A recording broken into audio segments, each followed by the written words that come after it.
Sylvie Guy et Michel Lefebvre, bonjour.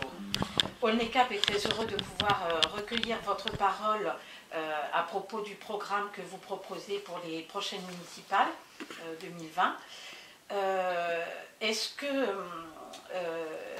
vous pourriez déjà dire les constats que vous avez faits et qui vous ont amené d'ailleurs à privilégier notamment la restauration des services publics à Aulnay, qui sont effectivement des domaines qui concernent les Aulnaysiens, les usagers. Alors, notre liste s'appelle 100% service public. Plus fort. Parlez plus fort. Oui. Ouais, notre liste s'appelle Aulnay 100% service public. Elle est complète, elle est constituée de 53 personnes, des travailleurs, des travailleuses, des retraités, des jeunes, des mères de famille. Et les élections municipales se déroulent dans un contexte particulier politiquement parlant, puisque depuis des mois il y a des grèves contre la réforme des retraites. Les jeunes et les parents d'élèves ont pris le relais sur les réformes du bac Blanquer. Et donc, y compris à Aulnay, les gens qu'on peut rencontrer dans les diffusions constatent que la privatisation de plusieurs services se voit déjà au niveau du quotidien. Oui. Et pose des problèmes. Et pose des problèmes. Donc, sans prendre beaucoup de détails, l'entretien des rues, le ramassage des ordures ménagères, le fait que les crèches, il manque des places en crèche, les logements sociaux qui ne sont pas assez nombreux, voilà. La liste serait longue. Vous avez justement mis l'accent sur le fait qu'il y avait eu énormément de postes supprimés là dans la dernière mandature. Est-ce que vous pouvez nous en dire un peu plus? Alors, d'après les sources syndicales, il y a eu 324 postes supprimés parmi les employés communaux. Il y a eu des services complètement privatisés, comme par exemple les animateurs scolaires sont transformés en associations, ne sont plus payés par la mairie. Au service restauration scolaire, on sait, parce qu'on a un adhérent qui y travaille, que les postes de remplaçants ont été supprimés. Ce qui engendre quoi comme problème? Ce qui engendre que lorsqu'il y a un employé absent pour maladie, il n'est pas remplacé, du coup ça fait un surcroît de travail pour les personnes qui restent, et donc... c'est donc un service moins bien rendu. Un service moins bien rendu aux enfants qui mangent à la cantine. Oui, d'accord. Et ces postes supprimés, c'est dans tous les domaines, services de la santé, services de restauration, animation, les soins? Oui, pour les soins, on a vu qu'au CMES, la radiologie avait disparu. Oui. Donc nous, on est pour le retour à tous les services du CMES, pour une santé de proximité pour les Aulnaysiens. Surtout que le CMES, c'est quand même une santé de proximité, une santé accessible aussi. Oui. C'est pas de la santé secteur 2 avec des honoraires, des tarifs supplémentaires. Qui ne sont pas plafonnés. Oui. C'est vrai qu'au CMES, il y avait de nombreuses disciplines, enfin spécialités médicales, et que maintenant il n'y a plus rien, c'est très désert. Et même, il y a carrément plus de médecins généralistes le vendredi après-midi, par exemple. Donc veille de week-end, il ne fait pas bon tomber malade. Par ailleurs, il y avait des centres médicaux par quartier, oui. Qui eux aussi ont été déshabillés par ces suppressions de postes. Donc il y a tout à revoir du point de vue de la santé. Alors certes, sur le maillage de la santé, le maillage de la quartier, notamment dans les quartiers, le maillage de la santé, notamment dans les quartiers populaires. Donc il faut rétablir les postes supprimés.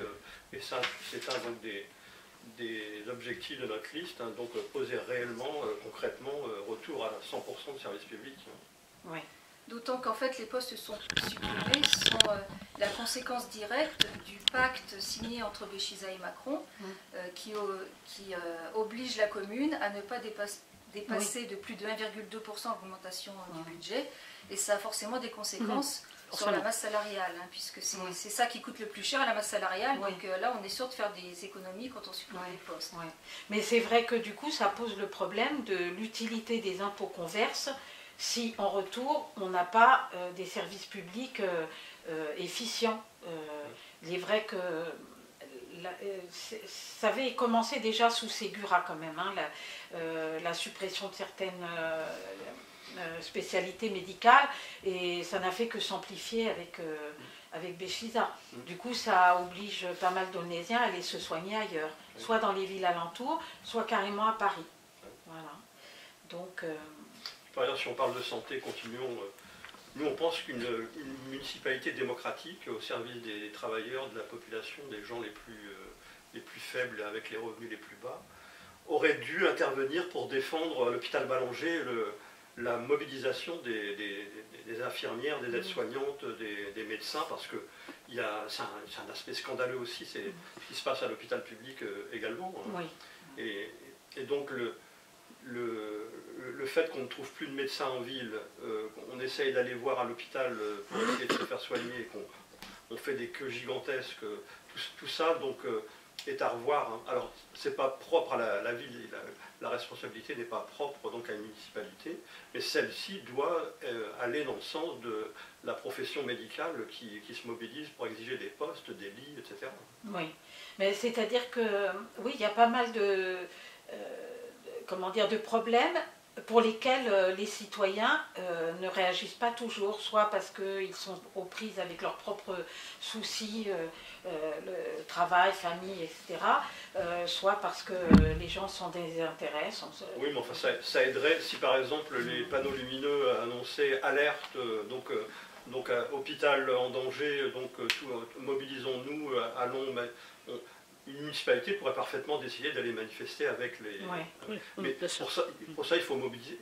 Une municipalité réellement de gauche, réellement au service de la population, elle devrait donc en permanence être aux côtés de ceux qui luttent pour défendre le service public et le service à la population, quoi, au peuple. Puis voilà. Sylvie parlait de la mobilisation des enseignants, des lycéens...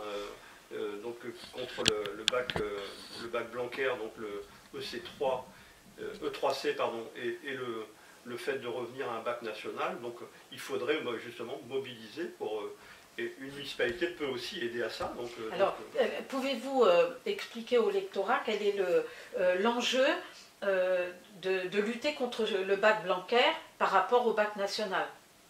Bon, j'en ai une petite idée, mais je vous laisse parler.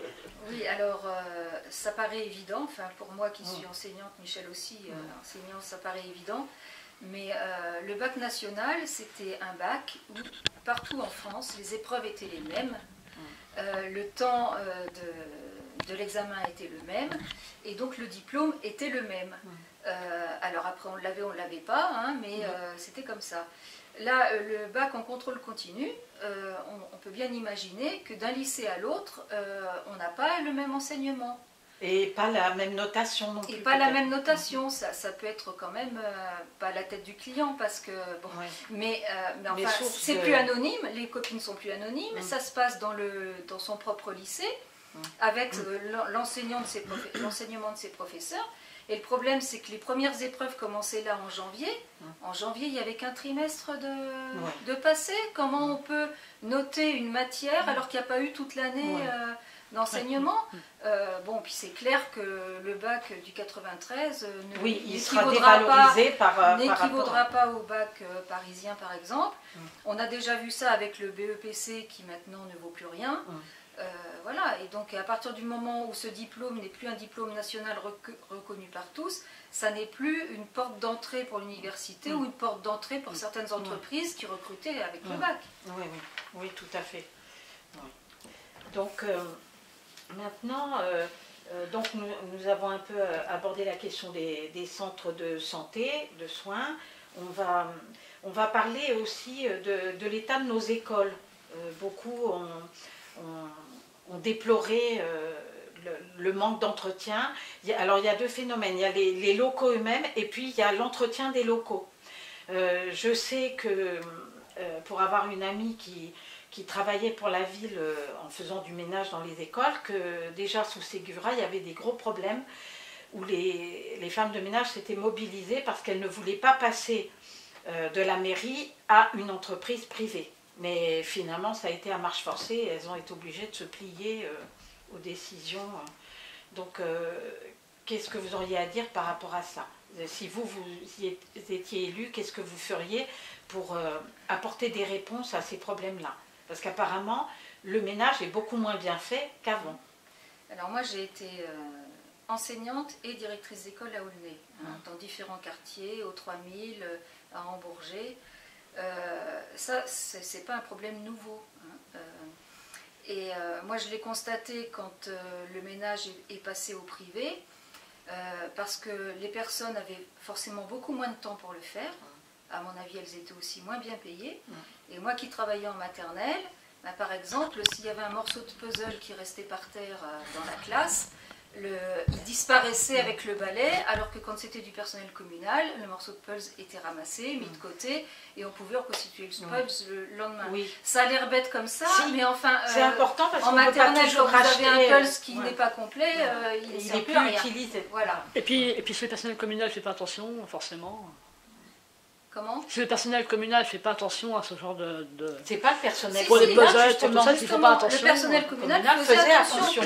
Alors que le ménage, et puis bon, c'est quand même beaucoup moins bien fait, c'est sûr, c'est beaucoup... je pense que c'est dû au fait, j'ai pas les contrats de travail en question, mais on sait très bien que quand le ménage passe au privé, le temps est réduit, le salaire est réduit. Donc tout est réduit.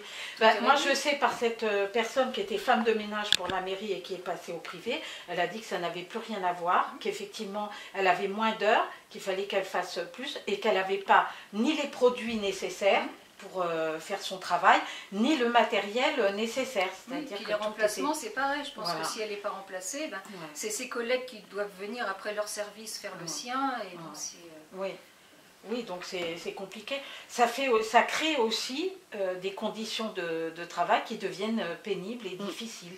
Voilà, on tire toujours sur les salaires et sur le travail des personnes. C'est-à-dire qu'on ne favorise pas le bien-être au travail. C'est un peu tout le problème de notre société dans tous les domaines. Mais là, ça c'est sûr. Vous avez aussi évoqué la filière animation, effectivement, qui est passée... d'un statut public, parce qu'il y a une filière qui a été créée, la filière de l'animation, et c'est vrai que les personnes qui travaillaient pour l'animation avaient un autre parcours. D'abord, ils passent des concours qui sont quand même très sélectifs. C'est évident que ce n'est pas du tout le même niveau que des personnes recrutées juste sur BAFA. Le BAFA, c'est 2 semaines entrecoupées de stages et c'est tout, c'est rien de plus. Donc c'est pas du tout la même qualité de service que la filière animation que les élus ont démantelé. Voilà. Oui, ce sont des associations maintenant c'est géré par une association qui recrute les animateurs, mais effectivement non plus avec des diplômes nationaux. Mais en fait, effectivement, sur la base du BAFA. Ça peut être dangereux. On a vu cet été, il y a quand même une petite fille qui est décédée à une base de loisirs par noyade. Visiblement, il y a eu un problème d'encadrement et de surveillance. Donc, ça ne ramènera pas la petite fille en vie. Mais c'est vrai qu'on avait quand même un service d'animation qui était de qualité avant. Et ça n'a plus rien à voir avec ce qu'on voit aujourd'hui. Voilà. Donc,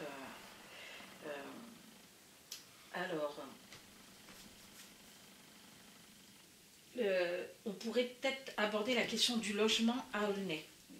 Alors, il y a beaucoup d'Aulnaysiens qui ont constaté qu'il y avait l'érection de beaucoup de constructions, des fois d'un certain standing, mais qui du coup ne répond pas forcément aux besoins des résidents aulnaysiens qui ressentaient probablement le besoin de pouvoir cohabiter, c'est-à-dire les enfants, une fois qu'ils sont grands, ils ont envie d'avoir leur chez eux, ce qui est normal, donc de permettre la décohabitation des enfants et des parents tout en restant quand même sur la ville, ou aussi à des personnes qui ne veulent plus vivre en pavillon parce que c'est trop d'entretien, qui veulent réintégrer un habitat, un petit habitat collectif.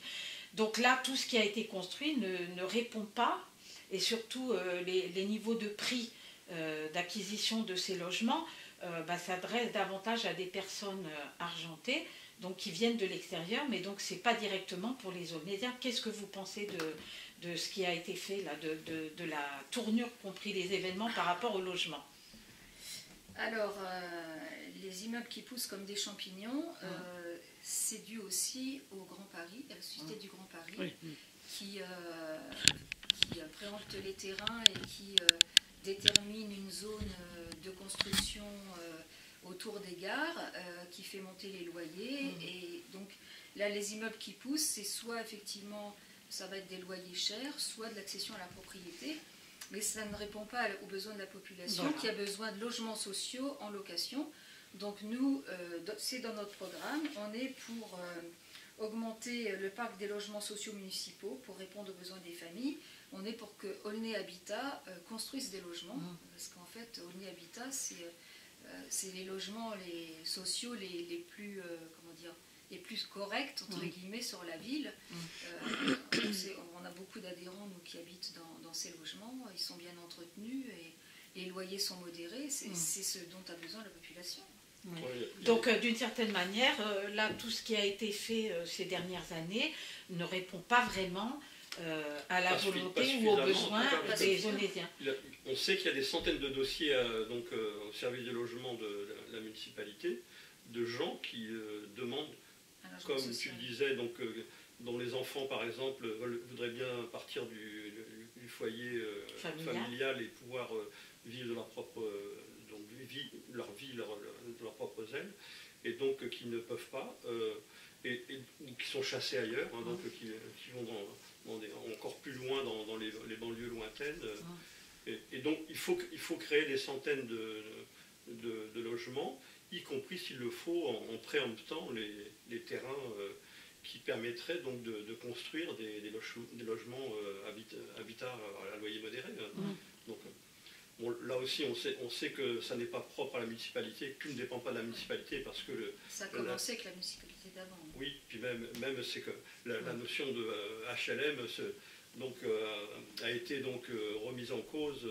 Ça n'est plus les HLM tels qu'ils existaient dans les 30 Glorieuses, par exemple. Il faudrait revenir là-dessus aussi nationalement, mais en tout cas, localement, on peut créer des logements à bas loyer, donc à loyer modéré. Mais alors, vous êtes conscient qu'il y a une frange de la population, qui n'est peut-être pas énorme, mais qui se réjouit justement de ces immeubles de standing où de nouvelles familles plus argentées vont s'installer parce qu'ils pensent que du coup ça va hisser Aulnay vers le haut. C'est pas le sentiment qu'on a quand on diffuse ou quand on va voir... J'ai dit une petite frange de la population. Oui, Aulnay est très grand. Il y a les bobos de banlieue qui se réjouissent, bien sûr. Il y a surtout les spéculateurs qui se réjouissent. Qui se frottent les mains. Ils achètent des appartements qui vont ensuite pouvoir louer à des loyers extrêmement élevés. Je voulais juste dire un mot, parce qu'il y a Aurore derrière sa caméra. Oui, je suis là. Je dis ça parce que ils viennent sur le blog de publier, enfin vous venez de publier un document qui remontait à 7 ans, non 6 ans, sur la place Camélina devenue place Abriou. C'est le symbole de ça. Donc on avait une place avec des tilleuls, des bancs, une place presque de village, enfin sans idéaliser. Il y avait donc le nom de Camélina, donc un révolutionnaire communard dont les municipalités de gauche d'autrefois avaient choisi de donner le nom à cette place. C'est devenu la place Abriou, du nom d'un ancien maire. C'est devenu un truc froid avec des oliviers prétentieux millénaires qui ont coûté des sommes fabuleuses. Il y a des oliviers partout, il y a des chênes kermès, c'est-à-dire une végétation qui n'a rien à voir avec notre région. C'est prétentieux, ça correspond... C'est anti-développement durable, hein, c'est et puis, on ne sait pas d'où viennent les oliviers. La place, quand elle est mouillée, c'est casse-gueule. Il faut dire ce qu'il y a, c'est hyper dangereux. Quand il fera chaud... Elle a changé de nom sans même qu'on ait fait de référendum ou quoi. On ne nous a pas demandé notre avis. Ouais. Oui, non, mais justement, on montre sur la vidéo donc, deux représentants de l'association Les Amis de Caménina dont je faisais partie. Donc on est interviewé. Avec M. Lentenant, oui. On n'a jamais été... on nous a jamais consulté pour donner ce nom. Il y avait même eu la promesse à un moment donné, une fois que les choses ont été faites, le conseil municipal a adopté donc, cette décision. Il devait y avoir normalement au moins une plaque rappelant qui était Caménina.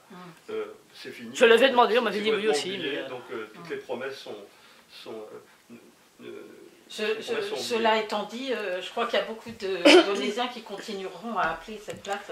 Mais tout le monde appelle Caménina. Qui appelle la place à Brioude Caménina? Personne. Enfin, qui appelle la place à Brioude je veux dire personne. Et j'avais suggéré à l'époque, quand on se posait la question, que la place, que s'il fallait donner un nom, le nom de Jean-Claude Abriou, de le faire pour l'esplanade, par exemple, de la future gare, puisqu'on fait carrément quelque chose et tout ça.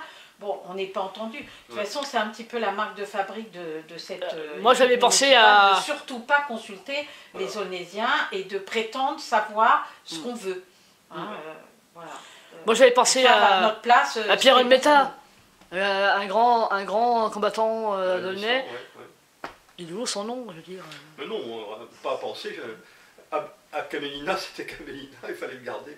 Bon, bref, c'est un aspect. C'est le sujet polémique de la ville. Un habitat prétentieux, cher, qui ne va pas servir aux familles modestes qui ont besoin donc d'avoir des HLM.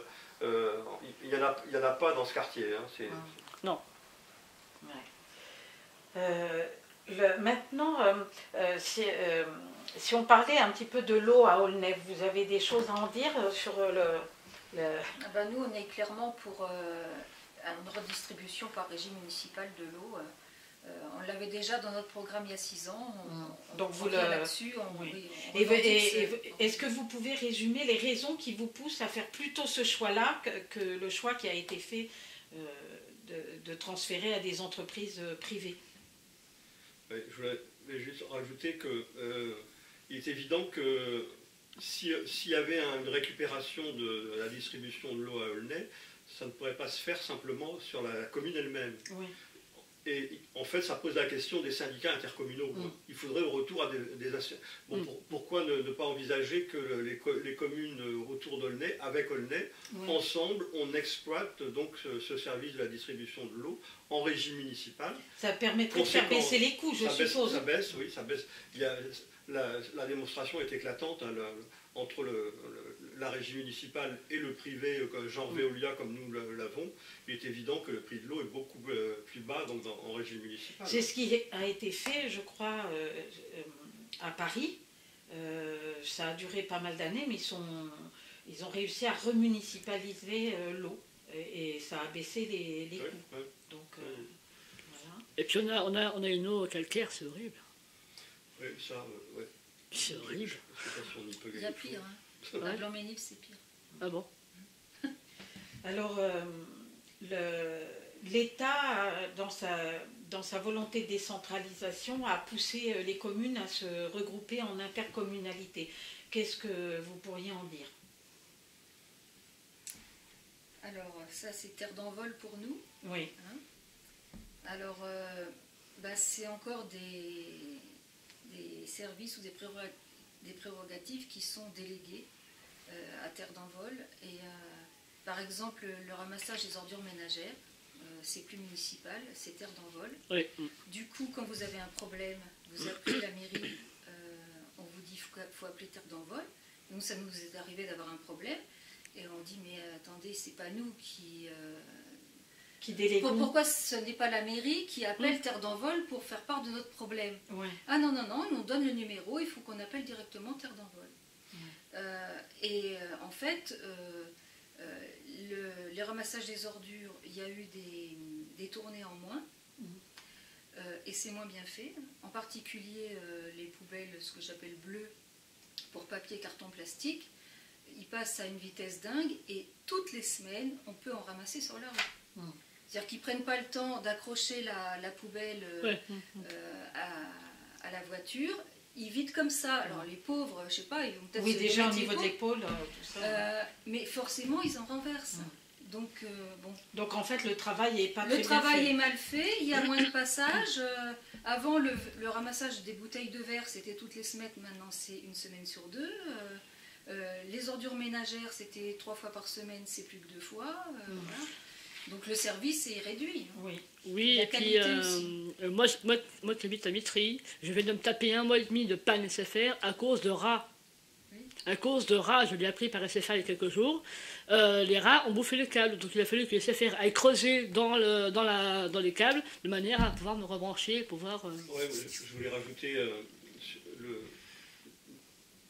il y avait 36 600 communes dans notre pays, issues de la Révolution française, donc un maillage donc, républicain et démocratique qui faisait que donc c'est encore d'ailleurs la structure la plus démocratique de notre pays.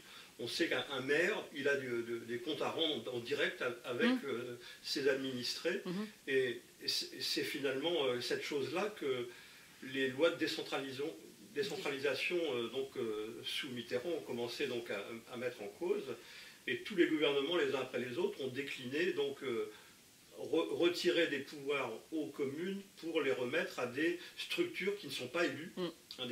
Ce ne sont pas des intercommunalités, ce sont donc des structures donc, qui s'autodésignent finalement les uns des autres, et qui fait que ça n'est plus contrôlable, on ne peut plus rien.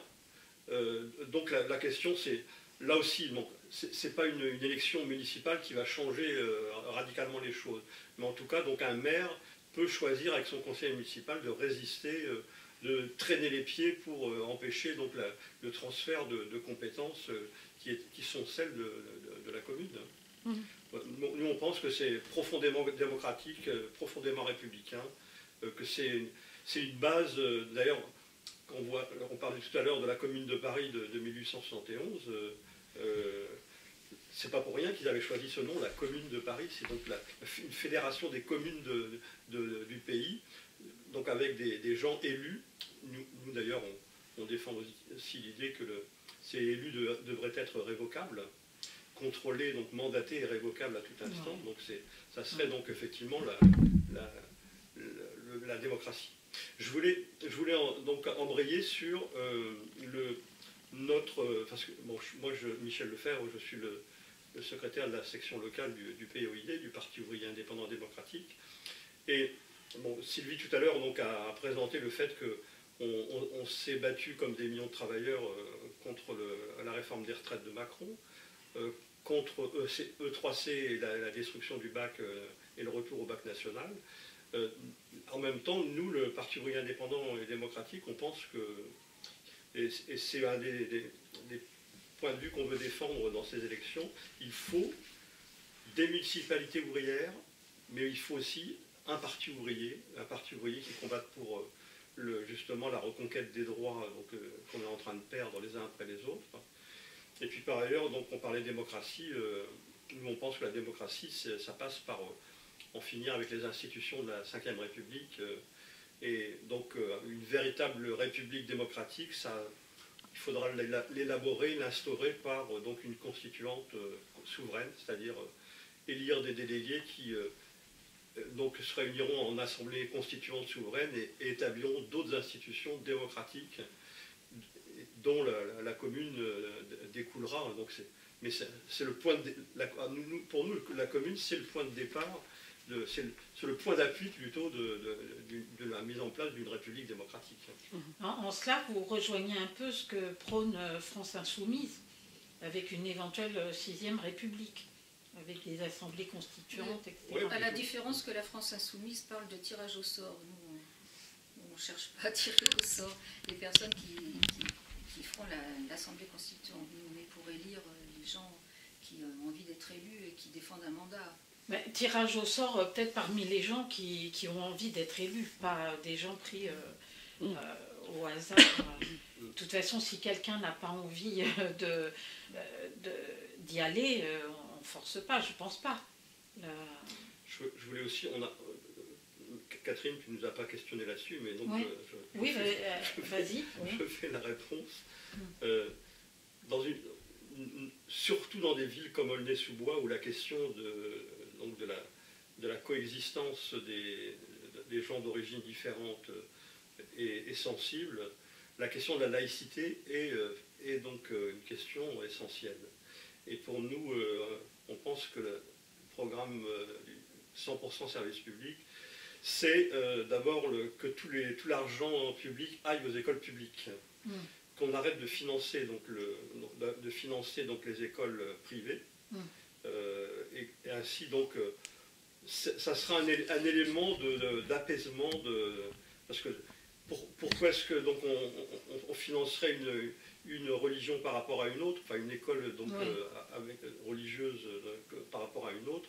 Donc ça c'est une question importante aussi, donc, pour laquelle nous, je pense, on se différencie un peu. J'ai personnellement donc, assisté à plusieurs conseils municipaux. Il y avait une personne, un élu municipal qui intervenait pour dire fonds publics à l'école publique. Et je pense qu'il faut le remercier et le saluer, c'est Miguel Hernandez, donc le conseiller municipal du Parti communiste. Chaque année, il remettait la gomme, donc il faut que tout l'argent de la communauté, c'est la séparation de l'impôt aille à l'école publique. Je pense que c'est une position correcte. D'accord. Oui. Ben c'est bien de l'avoir abordé. Effectivement, je sais pas. Il y a à Aulnay, on a vu pour la première fois un maire instrumentaliser la justice pour empêcher les gens de s'exprimer en prétextant qu'ils étaient dans la diffamation et l'injure. Et donc, ce maire, il en est, mon Aulnay a répertorié à peu près 17 procès, où à chaque fois, c'est le contribuable qui paye, puisqu'il se fait voter les protections fonctionnelles par sa majorité. Et il en a déjà perdu 6 ou 7. On attend les résultats là, du procès en appel contre les élus de gauche le 27 février. Qu'est-ce que vous pensez de ce tournant dans la politique où tout d'un coup un maire empêche les opposants ou les contradicteurs de s'exprimer? Oui. Sylvie, tu veux répondre?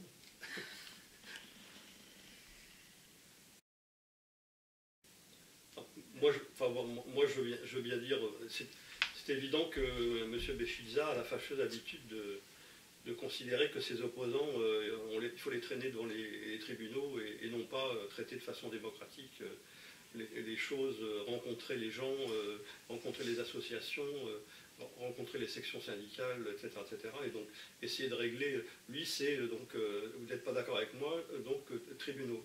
Il faut se féliciter du fait que donc, il a perdu au moins 8, c'est ça là, 6 ou 7. Il faudrait aller voir sur mon Aulnay parce que c'est indiqué. Ils font un point à chaque fois. Ça démontre finalement, donc, la réalité finit par triompher par rapport donc, à cette tentative. Mais M. Béchiza, on en parlait avec Camelina, Place Camelina devenue à Brioude, personne n'a été consulté. Paraît-il que donc, des gens de la famille avaient demandé que. Square Bonaparte, donc personne n'avait demandé.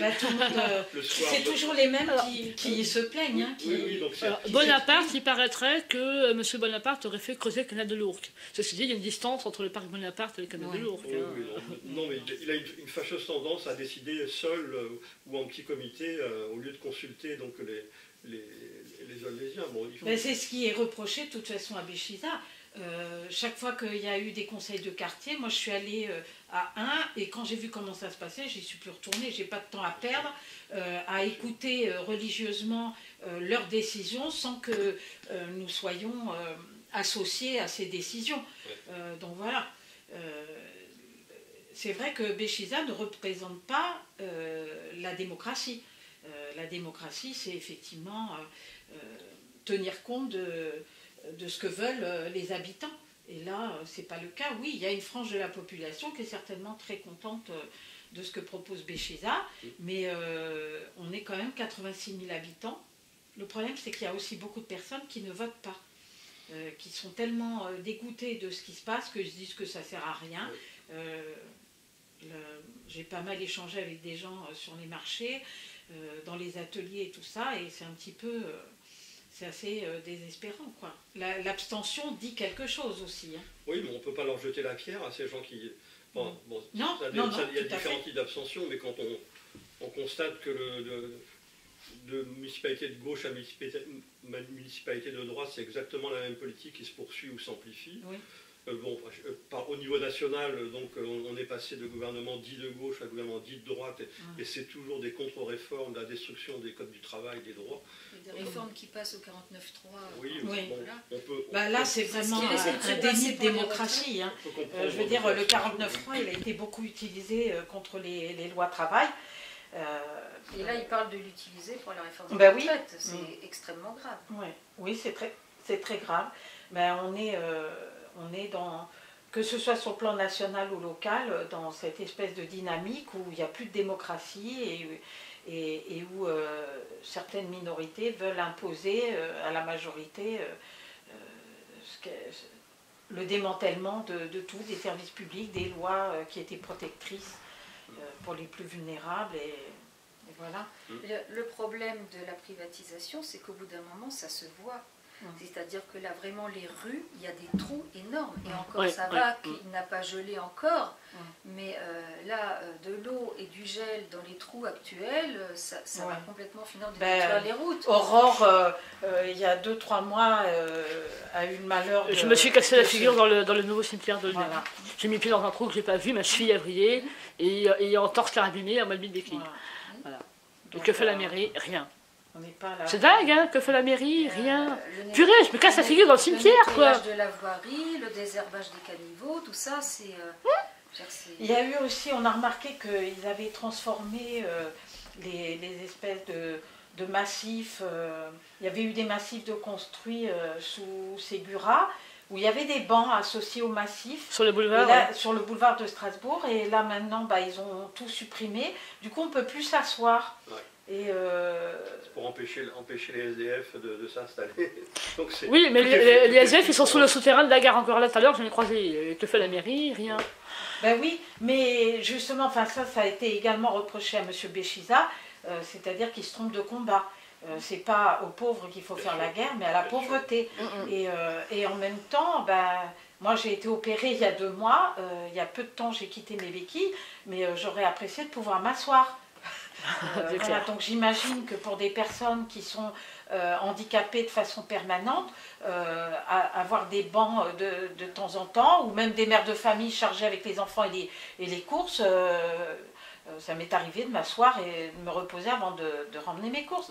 Donc c'est pas une ville qui est faite vraiment pour le confort des zones. Donc petit message pour monsieur le maire, on voudrait des bancs sur le boulevard de Strasbourg. Voilà. N'est-ce pas, monsieur le maire? Voilà, des bancs sur le boulevard. Mais bon. Des beaux bancs en bois. Après, est-ce qu'il y a d'autres choses que vous souhaiteriez dire par rapport à votre programme, à ce que vous auriez envie de mettre en place? Bon. Quelque chose qu'on n'a pas abordé directement, enfin, ça fait partie des services. Restaurer les antennes d'accueil des assistantes sociales. Ah oui, très important. Parce que maintenant elles sont regroupées en un seul bureau au-dessus de la Bourse du Travail, mais enfin bon, elles ont été réduites, puisque... Et moi je sais que j'ai défendu une famille qui était menacée d'expulsion en 2012. Il y avait une antenne, c'était dans la cité Balani, il y avait une antenne d'assistance sociale dans la cité Balani qui avait quand même beaucoup aidé pour leur maintien dans le logement. Donc là aujourd'hui, quand on veut un rendez-vous avec une assistante sociale, c'est pas évident, et puis elles sont forcément moins efficaces parce que moins nombreuses. Et pourtant, sur une ville de 86 000 habitants, on peut supposer qu'il y a quand même un réel besoin d'assistance sociale pour des familles en difficulté. C'est vrai que tout ça nous fait comprendre qu'on n'est pas trop dans l'incarnation de notre devise nationale, liberté, égalité et fraternité. La liberté, on voit qu'elle est très réduite puisqu'on ne peut pas s'exprimer. L'égalité, on a du mal à la voir parce qu'il y a quand même des personnes qui sont plus avantagées que d'autres. C'est évident que des gens qui habitent Aulnay Sud ont davantage accès aux commodités que les personnes qui habitent dans les différents quartiers du Nord, qui constituent même des villes à elles seules, presque, hein, tellement il y a de monde. Et c'est vrai que quand on est amené à quitter le Sud, ce qui a été mon cas ces derniers temps, et qu'on essaie de prendre des transports en commun, ben on les attend longtemps. Parfois, les lignes sont déviées et on s'en aperçoit au bout d'une heure d'attente en posant des questions parce que ce n'est pas vraiment clairement indiqué.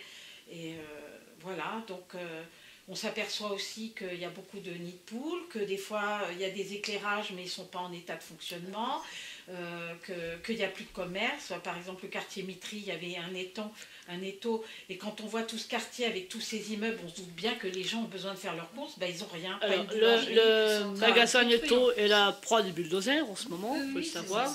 Et tous les bâtiments du quartier Mitry, absolument tous, seront tous la proie du bulldozer, tous. Donc il y a quand même une vraie injustice dans la répartition des deniers publics sur la ville. On est très content pour les gens du Sud qu'ils aient à peu près toutes les commodités, mais on aimerait bien que les gens du Nord puissent bénéficier des mêmes droits et des mêmes services. Donc ça, je pense que c'est à mettre en avant aussi. C'est ce qu'on peut constater quand on se déplace dans les autres quartiers, on se rend bien compte que ce sont les parents pauvres de la ville. Oui, mais par exemple, moi j'ai été directrice d'école à Ambourgé, la maternelle Ambourgé, avant sa rénovation. Et là, je constatais qu'en fait, c'était un quartier complètement délaissé. Parce qu'à l'époque, au nord, il y avait des subventions européennes qui permettaient de rénover un peu le quartier. Enfin, quand je dis le nord, les 3000. Au sud, ben, tout allait bien. Ouais. Hein. Mais alors, ce quartier-là, il était dans la zone de non-droit. Complètement oublié. Ouais. Et il y avait encore des préfabriqués qui dataient d'une autre époque, qui n'étaient pas du tout salubres, etc. Bon, depuis, l'école a été rénovée. Hein.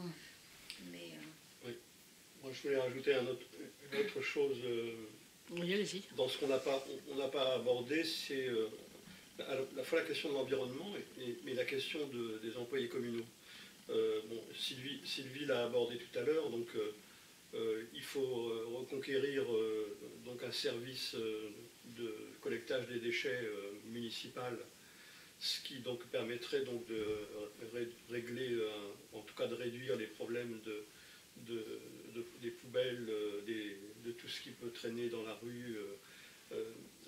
Donc, on voit certaines rues, notamment les parties près de l'autoroute A3 par exemple, qui sont scandaleusement donc, laissées à l'abandon, donc qui pourraient parfaitement être, ça pourrait parfaitement se régler s'il y avait un vrai service municipal de la collecte des déchets. Même chose pour l'eau, on en a parlé, donc un service municipal de l'eau, et en liaison avec le fait que le gouvernement a retiré donc, depuis des années donc, des subventions aux municipalités. On sait qu'à Aulnay, au moins 28 millions d'euros ont été retirés donc, à la municipalité par la politique nationale des gouvernements, dont Macron et pas seulement précédemment. Bon. Si on rétablissait, donc, on récupérait cet argent, on créait les postes nécessaires, statutaires, et c'est là où je voulais en venir, il faudrait transformer tous les postes de recrutement d'intérimaires précaires, puisque toutes les municipalités donc, ont recours maintenant massivement à la précarité. Donc, on n'embauche plus en statut, mais on embauche pour 6 mois, 1 an. Et donc, il faut transformer tout ça en emploi statutaire, recruter en masse. Donc, ça donnera en plus un avenir à des centaines de jeunes de la municipalité qui donc ont besoin d'avoir du travail. Donc voilà quelques aspects que nous voulons aborder dans cette campagne également. C'est vrai que la précarité instaurée, de fait, empêche les gens de se projeter dans l'avenir On ne peut pas acheter de logement, on peut pas avoir une vision à long terme de la vie. Un jeune qui n'a pas de CDI ne peut pas envisager de fonder une famille sans savoir de quoi sera fait demain. Donc c'est vrai que ça a des conséquences générales sur tout le monde finalement. C'est vrai qu'à Aulnay, oui, il y a beaucoup de travail à faire pour restaurer les services publics, mettre des personnes réellement compétentes dans les services publics. Ça, c'était garanti par les statuts, normalement. Les statuts de la fonction publique territoriale ont été très très bien pensés pour encadrer et pour empêcher normalement les élus de faire ce que bon leur semble. Mais on a vu qu'à Aulnay, ils arrivaient à contourner et du coup même à poser des actes administratifs irréguliers. Oui. Voilà. Est-ce qu'il y a encore des choses que vous voudriez aborder ou vous pensez avoir... Je pense qu'on a fait à peu près le tour. Oui. Donc, moi simplement je souhaiterais qu'on puisse renvoyer M. Béchiza donc à son secrétariat général du syndicat de la police et que finalement donc nous on pense que le service public avant tout et donc il faut le mettre en avant, mais il faut y compris avoir des élus. On serait donc très très content. On rêve pas. Le POID est un petit parti. Hein, notre liste n'est pas connue. On rêve pas d'être à moins mais on ne rêve pas d'être maire. Mais en tout cas, la cause, avoir au moins un élu au conseil municipal défendant ce principe, service public, recrutement au statut des employés communaux, donc reconquête de toutes les compétences de la municipalité pour être une vraie municipalité démocratique. Donc tout ça nous paraît donc être à défendre. Et donc on espère bien que nous allons d'une part obtenir satisfaction dans cet objectif, et deuxièmement, de toute façon, nous on est en train de construire un parti ouvrier indépendant et démocratique, et on dit rejoignez-nous. On a eu 2 adhésions en une semaine, c'est ça, donc dans le cadre de cette campagne, on fait des réunions sur les quartiers. Donc on propose donc d'adhérer, d'acheter notre journal, la Tribune des Travailleurs, et de s'y abonner. Donc ça va servir pour la suite, parce qu'il n'est pas possible que dans ce pays, il n'y ait pas à un moment donné une grève générale. Et donc nous on pousse vers ça, pas la grève générale, vers le fait qu'on va renverser Macron ou son successeur, et qu'il y aura une assemblée constituante souveraine et donc une nouvelle république démocratique ouvrière, qu'on puisse renationaliser tout ce qui a été privatisé. Donc voilà nos objectifs. Est-ce que là, il y a plusieurs listes qui se présentent, qui ont envie de proposer des alternatives à ce qu'on a vu. Donc je pense qu'il peut y avoir une forme de rassemblement par rapport au mécontentement, avec des propositions pour apporter des solutions à ces mécontentements. Est-ce qu'il y a des listes avec lesquelles vous pourriez vous rapprocher pour être un peu plus fort dans la défense des services publics, et puis éventuellement de tout ce qui concerne également l'environnement, parce qu'on ne pourra pas continuer à consommer comme on a eu l'habitude de le faire jusqu'à présent. Il va falloir initier de nouveaux modes de consommation, d'autres façons d'utiliser les ressources de la Terre qui ne sont pas infinies.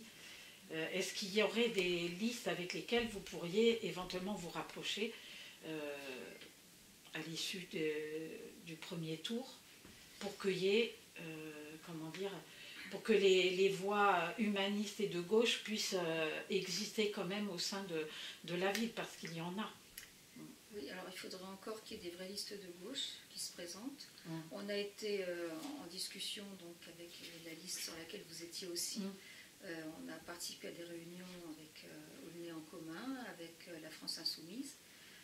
Le problème, et ce pourquoi on a présenté une liste nous-mêmes, c'est que personne ne souhaitait affirmer qu'il fallait rompre, et qu'il fallait que Béchiza rompe, qu'il fallait rompre le pacte que Béchiza a fait avec Macron. Béchiza. Ça, pour nous, c'était quelque chose d'essentiel. On ne peut pas défendre la démocratie si on est pieds et poings liés avec un pacte qui oblige à des baisses de budget de la commune. Et c'est aussi la conséquence du fait que les employés communaux, des postes ont été supprimés. Comme la masse salariale, c'est ce qui coûte le plus cher, on fait des économies là-dessus. Pour nous, ça c'est incontournable. Être pour 100% service public et contre le pacte Macron-Béchiza. Alors normalement, Aulnay en commun a précisé qu'il voulait rompre ce pacte. Bon, on n'a pas vu d'écrit. Ah oui, après... voilà. Donc, ben oui, parce que ça engendre un pacte d'austérité qui influe automatiquement, comment dire, sur les services publics. Il y en a beaucoup moins, aussi bien quantitativement que qualitativement, donc c'est pas possible de maintenir ce pacte. En tous les cas, moi je sais que ça a été dit dans des ateliers, ça a été vraiment affirmé, réaffirmé. Dans l'écrit, dans les tracts, pour l'instant, on n'a pas vu. Hein. Ouais. Nous, on sait que de toute façon, il est évident qu'il faut donc, faire en sorte que M. Béchiza soit battu. Bon. Il faut empêcher M. Djami, j'ai lu son petit livre distribué dans les boîtes aux lettres, enfin je ne sais pas si vous l'avez eu, moi, je l'ai lu. Oui. Donc il explique qu'il faut, ce que vient de dire Sylvie, hein, il faut baisser la masse salariale. Alors certes pas par les licenciements, mais par des... on ne sait pas trop, mais il faut introduire le salaire au mérite pour les employés communaux. Bon, on sait ce que ça veut dire tout ça. Bon, donc il est évident qu'il faut battre donc, ces candidats donc, de droite, mais en même temps, nous, on n'appellera pas à voter pour des gens qui ne sont pas clairs sur récupérer tous les droits, tous les services publics, rompre avec le pacte. Hein, oui, parce qu'il y a aussi la liste d'Adama Traoré. Ouais. Et je crois aussi qu'il y a une autre liste, Abdel Benjana, mais bon, on n'a pas encore trop de précision sur le... Ce ne sont pas des listes ouvrières. Hein. Et il y a celle de M. le maire dont on attend le... Oui, on ne sait pas. L'accord d'interview. Donc la date limite, c'était quand pour... C'est la fin de la semaine. Hein. Ah oui, à la fin de la semaine. Donc on en saura plus 27, à la fin de la semaine. On saura, oui. Voilà, on saura combien de listes se présentent au municipal 2020. La nôtre a été déposée dès le 17 février. D'accord. Bon. Ben, écoutez, on vous remercie beaucoup pour... On remercie Olnecap. Un dernier mot, qu'est-ce que vous pensez d'Olnecap? Je réserve ma réponse. En tant que laïc anticlérical, il y a des choses qui ne me plaisent pas trop dans Olnecap. Mais en même temps, bon, vous jouez un rôle, donc vous informez un certain nombre de choses. J'espère bien d'ailleurs que notre interview va ensuite passer sur Aulnay. Bien sûr. Mon Aulnay. Ben, j'espère qu'ils vont relayer, oui. Ouais. Donc, disons que c'est quand même un organe qui permet d'informer de tout, d'ailleurs, hein, tout. Bon, chacun prend ce qui l'intéresse et puis voilà. Hein. C'est aussi un moyen, en tous les cas, moi je l'utilise, de pouvoir m'exprimer en tant que citoyenne. Oui, ce qui est bien, c'est que vous êtes ouvert. Oui.